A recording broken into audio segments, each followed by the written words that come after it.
After years of flawless justice, after every Dharma vow fulfilled, Rama stood silent in Ayodhya's golden halls.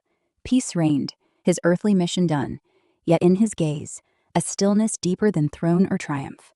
When the hour arrived, he spoke to his people, not as king, but as one whose sacred task was complete.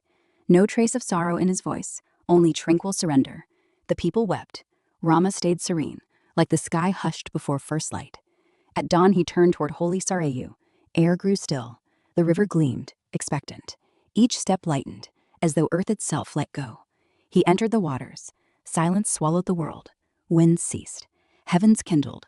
Golden light surged upward. The prince's form melted into boundless radiance. What emerged was no mere king, but the timeless, infinite essence, eternal Vishnu, who descends when Dharma cries. And as gently as he walked among mortals, he ascended to the divine, leaving no empty throne, only an example, resounding through the ages.